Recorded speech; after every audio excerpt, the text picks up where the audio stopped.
Hello and welcome to our English news edition broadcast to you from Canal Algérie. First, to the headlines. The President of the Republic, Abdelmajid Tebboune, addressed a message on the occasion of the celebration of the 60th anniversary of the Victory Day, commonly known as Eid al-Nasr. And next on our news edition, we will learn more about March 19, 1962, a date forever in the memory of all Algerians.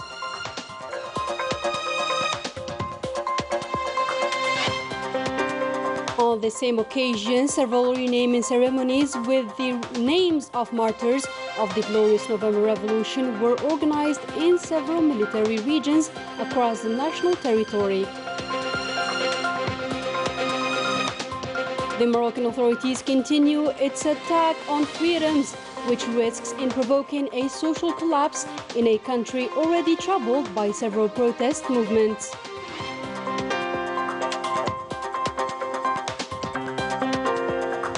Good evening, those were today's headlines. First in our news, on the occasion of Eid al-Nasr or the Victory Day, the President of the Republic, Abdelmajid Tebboune, addressed a message in which he stated that on Saturday, March 19th, Algeria will celebrate the 60th anniversary of a historic national day marked by the sacrifices of the Algerian people and its valiant martyrs as a symbol of victory and liberation from the abject colonial yoke.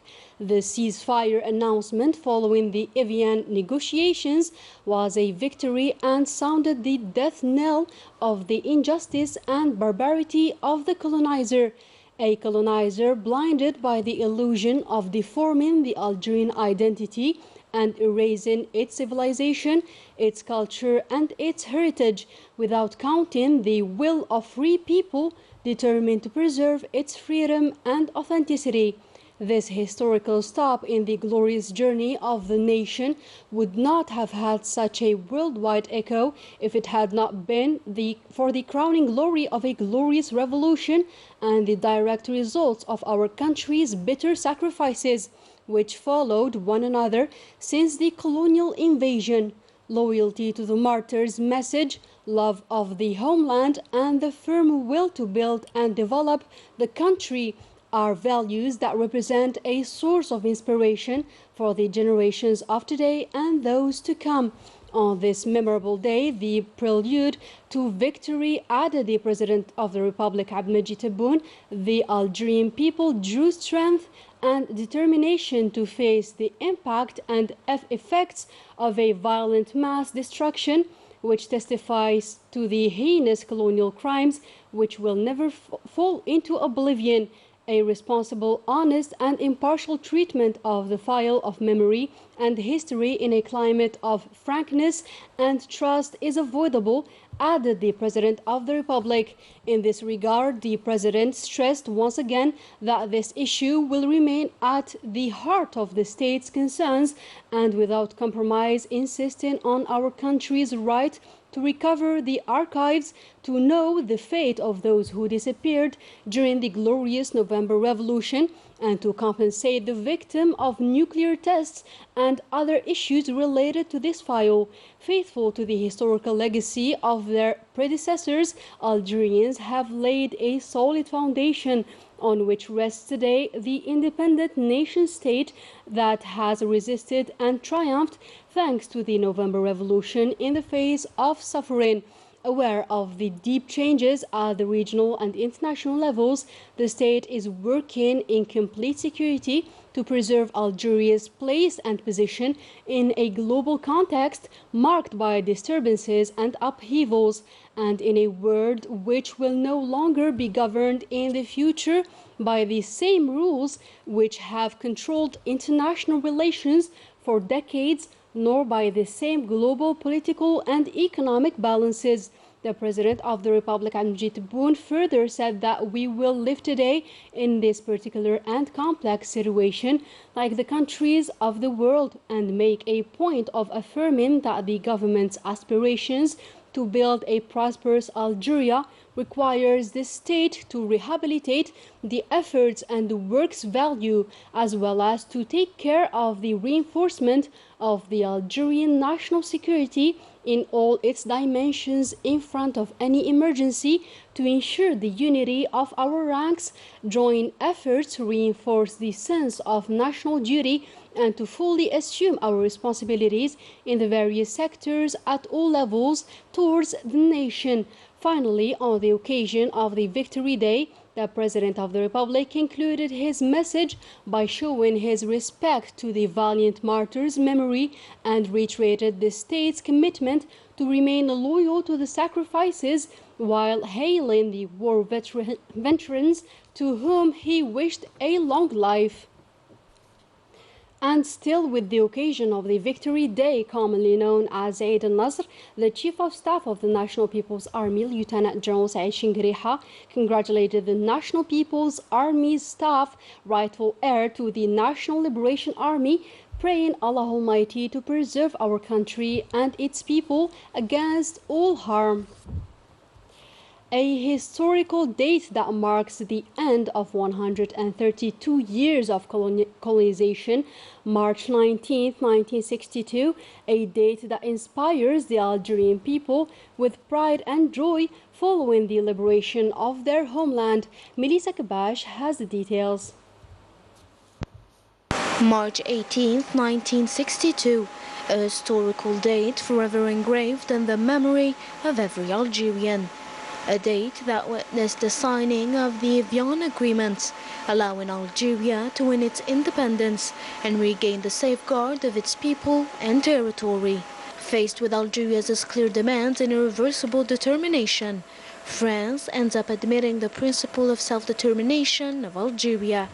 Nous sommes ici pour défendre les droits imprescriptibles d'un peuple qui rejette les structures révolues du colonialisme et entend libre et indépendant. At the head of the Algerian delegation, Karim Belkacem, alongside other historical figures, namely Lakhtar Ben Toubel, Saad Dahleb, Ahmed Yazid, Tayyib Boualharouf, Ben Mustafa Ben Aouda, Reda Malik, Saghir Mustafa, and Sadiq Ben Yahya. On the French side, Louis Jacques, accompanied by 3 of his ministers. The event occurred at the Evian-les-Bains thermal station. The negotiations as crucial points, the ceasefire, the organization of a self-determination referendum, the status of European minority in Algeria, the Sahara, the French nuclear tests, and the military base of El-Mars el-Kabir in Oran. The agreement was concluded by the announcement of the ceasefire and a period of transition followed by the creation of a self-determination referendum. The ceasefire took effect from March 19th across the national territory. A joyful atmosphere prevailed among the Algerian people. Men, women, and children all took to the streets, expressing their happiness for regaining freedom. And on July 5, 1962, Algeria snatched its independence, marking the beginning of a free and independent Algeria.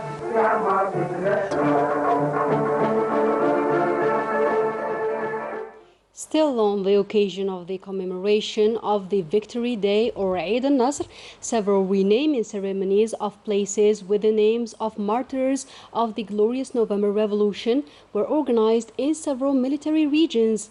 Ines Killu.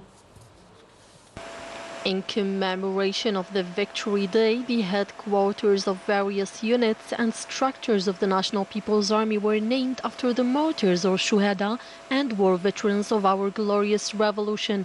Major General Ali Sidan, commander of the 1st Military Region, presided over the naming ceremony of the regional grouping number 11 of the Gendarmerie at the general headquarters of the region in the name of the Shaheed or martyr Tunani Mohammed.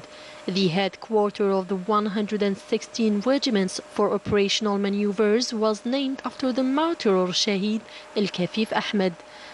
At the level of the 2nd Military Region, the Major General Haj Al-Arousi Jamal, commander of the region, presided over the naming ceremony of the military sector of Ain Timushint in the name of Shaheed Haddoush Ahmed. Military and civilian authorities took part in these ceremonies alongside the families of the martyrs honored on the same occasion. In addition, and at the level of the National Museum of Al-Jaish, several historical and cultural activities were organized by the Direction of Information and Communication of the AMP under the slogan March 19th, 1962-2022, Determination and Victory. A commemoration attended by officers, executives and students from different military formations, as well as war veterans or mujahideen and university teachers. Those present at the ceremony first listened to the national anthem and observed a minute of silence in memory of the martyrs of duty, before watching a documentary film on the Victory Day and listening to testimonies on this historic date during several conferences organized on the occasion, in addition to an exhibition on the different stages of the revolution, as well as theatrical performances.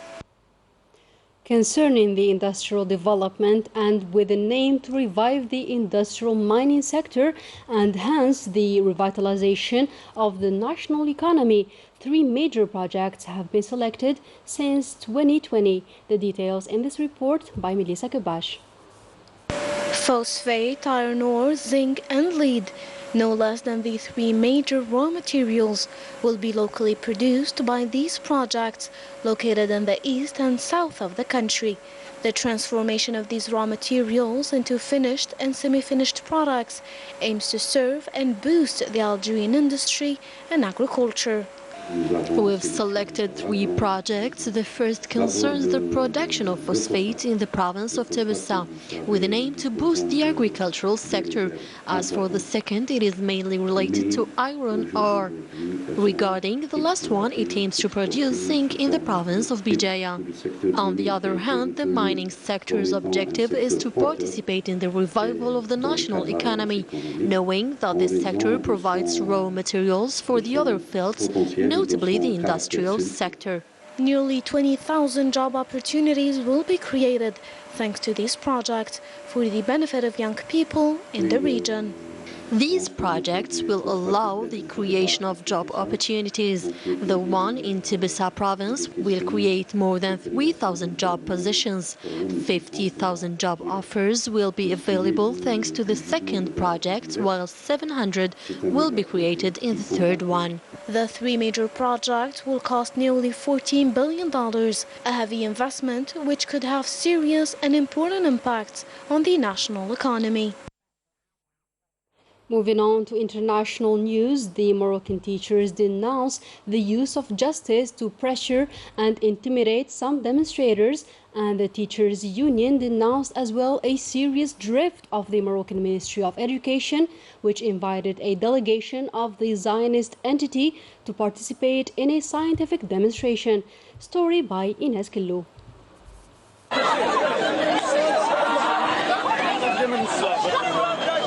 The Moroccan authorities continue to apply their policy of repression and intimidation. In front of the Rabat Court of First Instance, the demonstrators expressed their anger at the imprisonment of the teacher Nuzha Magdi and the sanctioning of 44 other teachers for their participation in trade union demonstrations. We are here today to denounce first of all the contracting policy in the education sector and also the intimidation and lawsuits filed against teachers.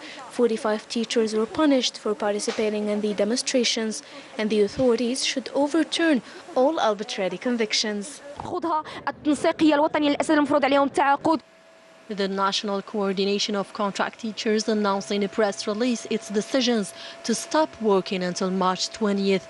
It also announced another 4-day strike starting on March 23rd. This is a new attack on freedoms and flagrant violation on the fundamental rights of teachers, which risks provoking a social implosion in a country already agitated by several protest movements. Indeed, the social economic indicators of the kingdom are worrying, according to analysts. There were many demonstrations in the month of February in Rabat and many other cities against the rising prices of basic necessities.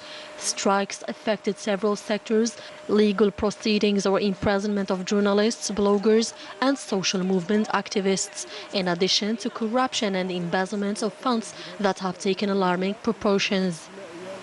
The sector of higher education and scientific research is not left behind. The Moroccan Union has strongly condemned the participation of a delegation of Zionist researchers in a scientific event of standardization, a participation considered unacceptable and a serious attack on the honor of the Moroccan University. The regional bureau warned the Moroccan authorities against a possible renewal of such an initiative, which is a betrayal of the position of the Moroccan people historically on the side of the Palestinians and their just cause.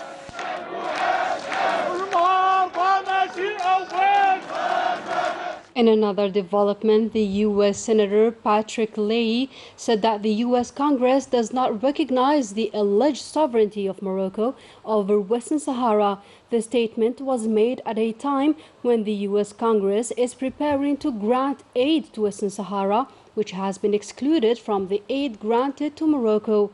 The U.S. Senator called on the U.S. Secretary of State Antony Blinken to support the United Nations efforts to find a just solution and hold a referendum on self-determination in Western Sahara. That was it for our today's news. Thank you for joining us.